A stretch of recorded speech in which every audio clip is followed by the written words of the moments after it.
Hello Peaches! So this video is kind of hard for me to make, I guess, because I already tried making it like 3 or 4 times within the last year. But every time I did it, I filmed it and then I went to edit it and then I just deleted it because like even before editing it, I just couldn't get myself to upload it or edit it. I don't know why. It was just very difficult for me. So now I'm trying again and hopefully I'll be able to upload this one because I really want to talk about this and tell you guys this story, because as I said before in some other videos, like I really want you guys to get to know me and I want my channel to be like me, like 100% me and me not hiding anything or something like that.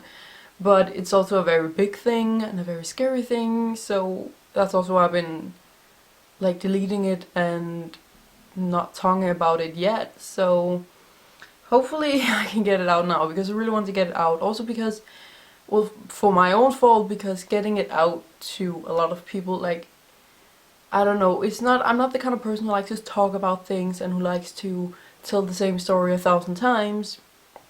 But I'm also like, the more people who knows, the better, because you know, I don't like having it a secret. I don't like knowing that there's something like you guys don't know, just like with my friends and family. I like them to know so I don't have to think about like if I accidentally say something or do something or like something like that, you know? So it's mostly also for my own fault, but also for your guys' fault.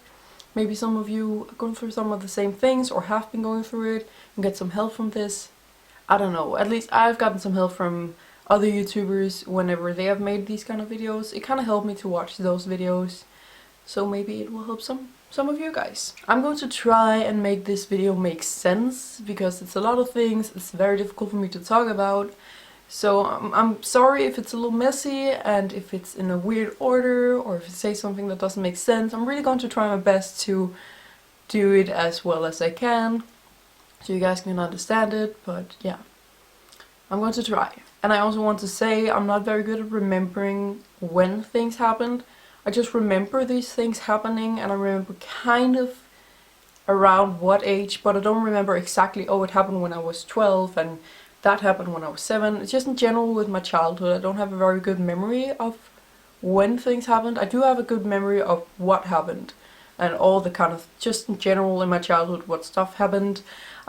But not very good at remembering how old I was and stuff. So as you can tell from the title, I was sexually abused as a child, and that went on from when I was about 10, 11, 12 years old up until I was 15, and it was my mom's now ex-husband, but you know, of course when they were still married. And yeah, I just want to say, before getting more into it, explaining the things, he never raped me. He just touched me in some inappropriate ways. He never actually had sex with me or raped me or did something like that. So yeah, just want to clarify that. But it's still pretty bad, the things he did, of course. I just really want to clarify that it's not, he didn't do those kind of things. He did some other things that were just as horrible, I would say. So let's just start from the beginning. I think I was about 7 years old when my mom got married to this guy. And back then it was fine. I mean, he wasn't like the best dude in the world, but he was alright, you know. He was, he did take us on a lot of trips, and I say us because I have an older brother who's also there, and then he has 3 children who are older than me. So, you know, we all went to trips together and went to the beach together and stuff like that. It was fine. And, you know, let me just explain the living situation, because me and my mom and my brother has always lived in the same house. So we lived there, and then when she married this guy, he also moved in, and then his 3 children, as I said, they only visited like every second weekend or something, you know, once in a while. So they didn't live there, they only came to stay a couple of nights once in a while. But otherwise it was just me, my mom, my brother, and then her husband. And then when I was 10 years old, my mom and this guy who she married, they got my sister Sophie, which some of you guys have probably seen in a few of my videos. So she's 11 now, And she was born when I was 10, so obviously she also lived there when she was born, in the house. So that was our living situation. And me and my brother obviously went to school, and my mom, she worked at home at that time because she was like a daycare kind of thing. I don't know what you call it in English, but she worked at home, and she had like these like 3 to 4 children coming every day from between the ages of like 1 to 3 or something, and she would take care of them the entire day. I guess that's like a daycare kind of thing. And then her husband, he worked at as a janitor at a school, some sort of school. So yeah, that was the thing. She worked at home, so she was home all the time. And yeah, that's just a little background, what's going on. So when I was about 10, 11, 12-ish, I think I must be an 11, it's when it all started, when the first thing happened. And I had my room downstairs as far as I can remember. At least I slept there sometimes for some reason, because I think my room was actually upstairs, but I slept in a room downstairs because it had a TV, I think. I don't know, I don't remember exactly, but I was sleeping down there that night at least. And I was watching Mythbusters, and I was watching an episode with some spiders and stuff. I was just laying in bed watching that. I was wearing like just a tank top and my underwear because I was 11, so that's what every kid sleep in. And my mom had gone to bed, and my brother had gone to bed, and I also thought that my mom's husband had gone to bed.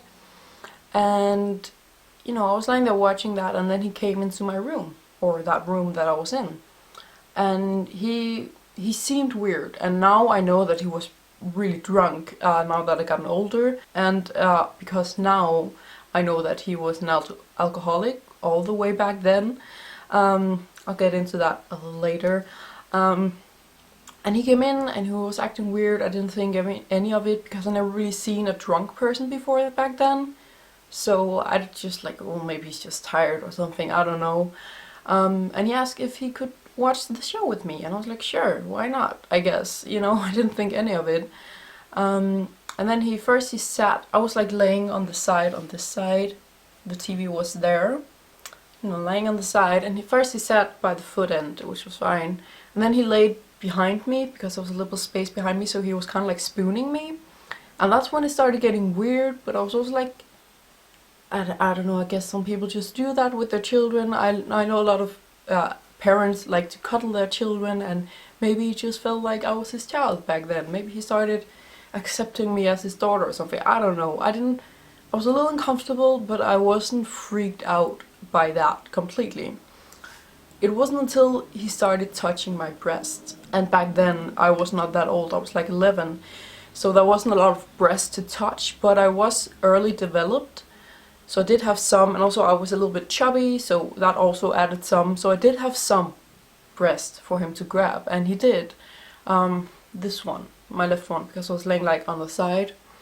And it wasn't just like he accidentally stroked it or tried to grab my arm and then accidentally like, oops. It wasn't like that. He was grabbing it and like touching it. And that was really scary because, well, on one hand, back then I didn't really know that much about sex and that kind of stuff, but I did know that that's not normal to do to a child. So he did that. I don't know how long. It felt like forever, and yeah, I couldn't do anything. I don't know, I was just frozen. I was so shocked. I didn't move, I didn't blink, I didn't say anything. I think I hold my breath the entire time. It was so scary. And then after a couple minutes he just got up and was like, well, I'm going to bed. And then he went to bed. And I was terrified. I was so scared because, you know, the first time something like that happens is the scariest because you don't know what he's going to do. You don't know if he's going to rape you or going to kill you or something like that. So that was definitely the scariest. And I remember when he left, I cried so much. I don't even remember falling asleep. I just remember crying, turning off the TV right away and just crying all night pretty much. So that's the first thing that happened. And That's also, now sidetrack, but I have arachnophobia, in case you don't know, fear of spiders. And that is the reason why I have it. I'm pretty sure it is. Me and my psychologist have talked about it, and she's also like, that must be why. Because if, as I said before, I watched Mythbusters when that happened, an episode with some spiders. There were a lot of spiders. Now I cannot watch, like if I see a picture or a movie, I freak out of a spider. I have to turn it off. And it's even worse if I see a real spider. But back then I didn't have a problem with watching it on TV. Not at all. It was just like another insect. It wasn't that bad. So, but because it happened when he touched me, at that time where I was completely frozen, couldn't move, was a scene in that Mythbusters episode where there was a shit ton of spiders. So my psychologist and I have talked about that. In the time of my life where I've been the most scared that I would probably ever be was when I was staring at a bunch of spiders. And really, spiders doesn't have that much to do with each other, but because I was focusing on that, I was just focusing on the TV because I didn't want to focus on what was going on there. I was frozen, I just kept staring at it. You know, I think it kind of makes sense that, you know, that could be why. So yeah, that's the reason I have arachnophobia. It's his fault. And I'm not going to go into too much detail about the other times because I don't remember them as much. Because this was the first time and it was the scariest. But since then he did the same, grabbed my boob sometimes, touched me on my inner thigh, very high up. Never touched my vagina or anything, but very high up my inner thigh.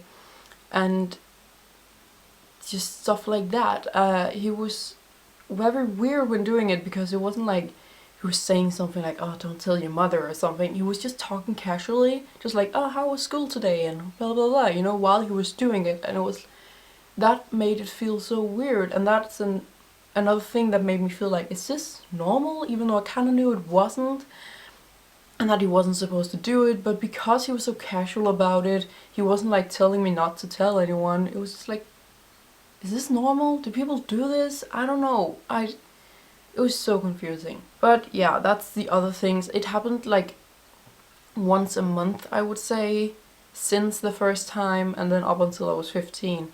And I don't remember too many details. I just remember him touching me those places. I remember one time when I was 14, I had to go to this festival, which is in Denmark, and I had to look at the dates and stuff on the computer. I was in the living room. It was midday, like just in the day, and everyone was up and home. And I was sitting there looking at it, and my sister Sophie, she was only 4 at the time, and she was sitting in the couch next to the chair I was sitting in. And then he came in and he looked at it because he was the one paying for it. So he had to figure it out with me as well. And he held his hand on my breast while I was sitting on the laptop, while my sister was in the couch. But she was 4, so she wasn't like weirded out. I don't even think she saw it or anything. And then I remember when my mom came in, he like slowly, it wasn't like he quickly did it because then she would notice like what's going on, you know, but he just like slowly removed his hand. That was so weird. It was so weird. I don't know. There was also another thing, which is not him abusing me, but it's just another thing that added up to him being the creepy fucking freak he is. We had this camper thing that was on this spot, like an hour away from our house, that sometimes we would just go there for a weekend.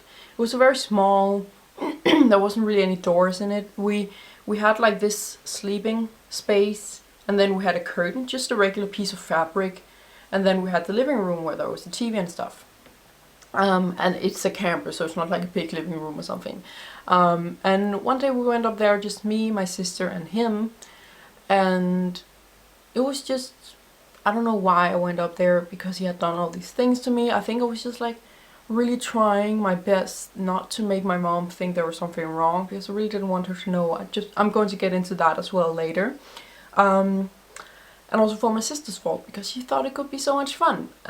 So we did that and it went fine, everything. And then in the evening, me and my sister went to bed in this little sleeping area over here, which is just a bed, like there's no room to walk. It's just a bed, and then with the curtain so you can close it. We went to bed and I closed the curtain and then I woke up like not that long after. My sister was still sleeping, luckily. And I woke up to these sounds of someone having sex, and I was like, what? But it wasn't like in real life. So I like turned over. The curtain was kind of see-through, but not that much. But you know, you could kind of see what was going on. So I saw that he was watching a porn, which, you know, people can watch porn. I watch porn. I don't mind it. It's fine. But it was pretty loud. I'm happy that my sister didn't wake up. And, you know, the curtain is kind of see-through, so I couldn't see exactly what was going on, but I could see, you know, the shapes on the screen. And it was right next, like the bed here, the curtain thing here, and then the TV is right here. Like it was right next to it. I could hear everything, I could see everything through it. And it's just weird. Like if he had to watch porn that one night, he could have gone into somewhere else to do it. I don't know, but that's just another weird thing. As I said, I don't mind people watching porn. I do it myself, but I don't do it right in front of my sister or someone. Like, that's just so weird that he did that. It's like, I don't even know. Like, he had 2 children. I was a teenager back then, but 2 children sleeping in the next room. It wasn't even a room, it was a curtain that separated it. And he was watching that with pretty high sound and everything. It was just weird. When I was 15, I finally told my mom. The reason why I didn't tell my mom before there's many reasons. First of all, I was scared she wouldn't believe me. I was scared that she wouldn't care. Even though I have the best mom ever, but I was scared that it was just like a normal thing, because as I said before, I was kind of confused whether or not this was normal. So I was scared she was just like, oh, well, who cares? I'm just gonna tell him not to do it anymore, and you know, that's it, you know? And I was scared that she would be so sad of it, because of course you would when you hear these things about your child. Like, there was many reasons why I wouldn't say it, but when I was 15, I couldn't help it. I really tried not to, because I was just like, if I just survive this until I'm 18, I can move out and, you know, no one will know and it's fine. But I was sitting at the dining table with my mom. We wasn't having dinner, we were just sitting there. And suddenly I started crying. And because I started thinking about it, and he just did something, he just touched me like 5 minutes before that. I just started crying and I couldn't help myself. Normally I'm very good at controlling my crying, but not then. I couldn't help it. So my mom, of course, started asking me what the fuck was going on, what was wrong. And I ran into my room because I really didn't want to tell her, because I didn't want to make her sad. But then when she came into my room, it was just like my mouth was just like doing its own thing, and my brain was like, don't say anything, but my mouth was just like explaining everything that has happened to her. I couldn't help it. I don't know what happened. It was such a weird feeling, because I really felt like I couldn't control it. It just felt like it just fell out, everything. I just told her everything. She got up, she didn't say a word. She got up, and he was asleep upstairs, because he always did that after he got home from work. She got up, didn't say a word. She went upstairs, and I could hear, because it's an old house, you can hear everything in the house, not very soundproof. So I could hear her just stomping across the floor, pulling him up, screaming at him. I don't remember what she yelled, but I just remember yelling a bunch of things and like, get your stuff, get the fuck out of here, stuff like that. And then she came running downstairs, she hugged me and she like told me it's okay and stuff like that. And then he came downstairs after he's like gotten up, and he was like, what the fuck's going on? And she explained to him what I told, and he was of course like in denial and was like, oh, I would never do that, what the fuck, crazy little teenage bitch. Yeah, I just want to say he didn't like me. He's very old, like traditional, not old, but like a traditional kind of man. So piercings, dyed hair, tattoos, all that is like, what the fuck are you doing? You have to look proper, you have to look good, you have to get good grades in school, no, all that kind of stuff. He's that kind of guy. And I started getting piercings and dyeing my hair when I was 14. So he had a hatred for me for that even back then. So he started saying a bunch of shit like, I I was a crazy bitch and I was saying a bunch of shit like that. I don't remember exactly what he said, but something like that. And then my mom eventually kicked him out after yelling at him for some time.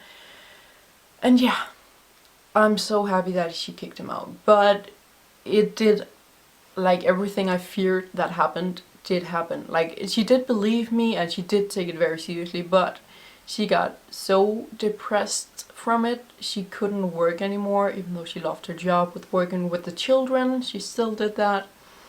She loved it so much, but she just couldn't. And even now, 6 years later, she's still having trouble with working. She's really trying, but it's just, she still sees a psychiatrist about this. It's just horrible. It's just everything I did not want to happen, because things happening to me, like, I can survive that, but things happening to my mom and my sister is like, I can't. So yeah, that's what happened. I'm just going to tell you a little bit of after story, what happened later on, what happens now, what's going on now. So what happened next was that he moved out and he got his own apartment. He still saw my sister because she's his daughter, and it's fucking crazy that no one is thinking it's weird that this pedophile guy gets permission to see his daughter. But anyway, but yeah, what happened is that back when I was 15, I didn't want any help. I didn't want to go to police with it. I didn't want to do anything.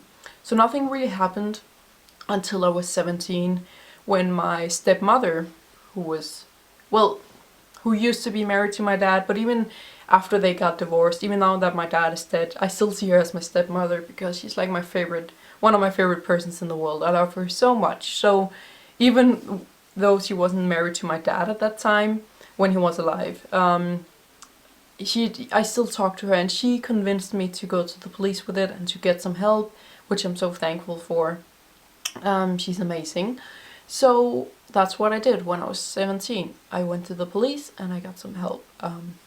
And we did do like a trial, is that what it's called? Like in a courtroom with the judge and everything. And there was kind of proof, because, and you know, a witness, because when I was that age, when the first thing happened, I told my best friend, who I still see, I still really love, amazing friend. I told her about what happened, and she wrote everything in a diary, thank God. So she also wrote that whole incident in a diary, like the day after or something.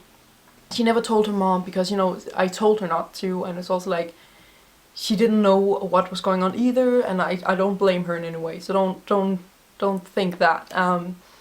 But she had written it down in a diary, and she was a witness. She came in and told her side of the story from what I have told her, and he came in and told his side, I told my side, and everything seemed like no one believed him, like, because he was so weird about it. And you know, I had my friend Clara on my side and everything, and we won the case, which is good, and I should be happy, and I am kind of happy, but nothing changed. He didn't get any sentence in any, like, he had to pay me some money, because it's like, kind of like, oh, I'm so sorry kind of money. I think it was like something around $2,000 or something around that. I don't know how much that is in dollars, and with Danish money, but around that. He had to pay me that, and that's it. That was it. He didn't go to jail, he didn't go anything. He didn't even get fucking fired from his job. He still has that job. He works at a school as a janitor with young people, with teenagers. And he's, you know, he's a convicted, is that what it's called? He's a convicted child molester. Like, he's a pedophile who molested a child. So how can he work there? I don't know. It's just so unfair. So yeah, that's what happened after the trial. I got even more upset because he didn't get punished like he should. And then I got some help with my mental health. It was so shitty back then. It was horrible. And yeah, now he lives in an apartment. He still sees my sister sometimes, which is crazy. Like, he has permission to see her alone, just him and her. He always had, from the beginning, even when, like, after the trial, after he was judged for that. I guess he was allowed to watch, so like to see her, and he still is. Now my sister's that because he's a raging alcoholic and he has been drunk so many times when my sister's been there, so she kind of hates him now as well a little bit, so she doesn't see him that much. But just the fact that he's allowed to see her, she's 11 years old now, that's just fucking scary and insane. I don't know what the fuck is wrong with everyone around me because no one thinks it weird.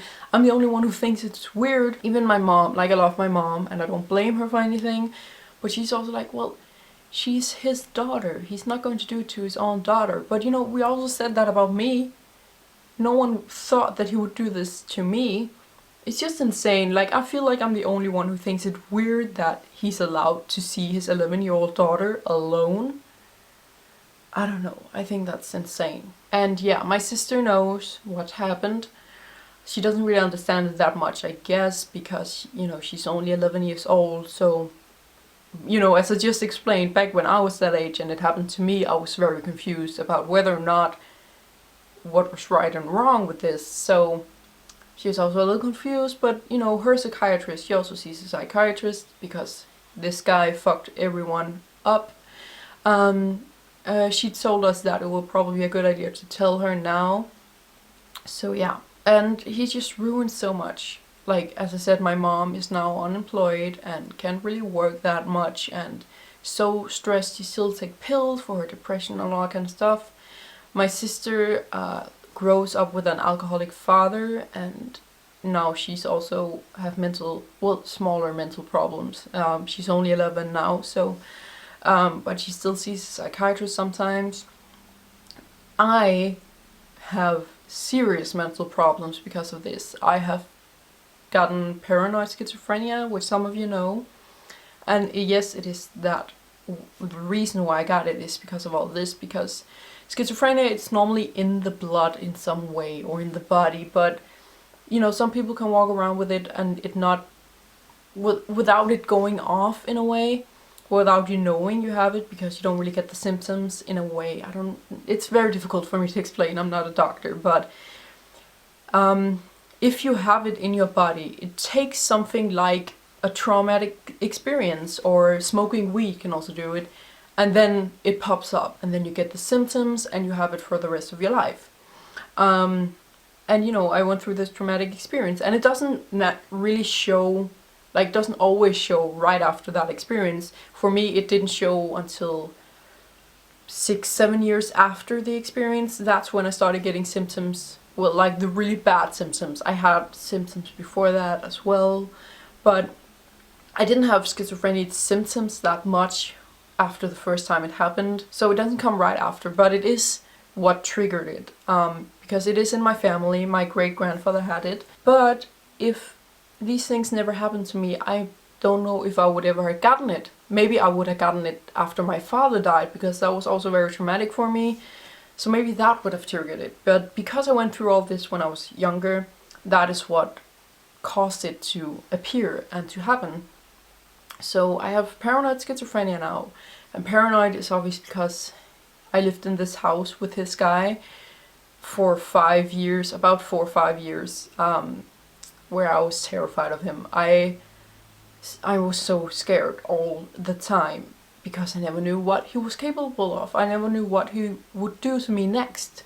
And that's also why it's, you know, it's paranoid, because I trained myself to be it. It's just a habit. I'm still scared pretty much almost all the time.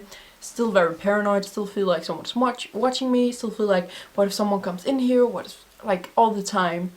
And that's because it's become a habit to be scared. It's become a habit for me to be paranoid. Because, you know, I had to force myself to be that way in able to survive, I guess. So yeah, and then of course I have arachnophobia because of it, as I just told you guys. And yeah, that's how much he fucked everything up. And a lot of other things with his own family and his own children, but I don't know much about that. I don't give a shit about them. He still doesn't want to admit he did it.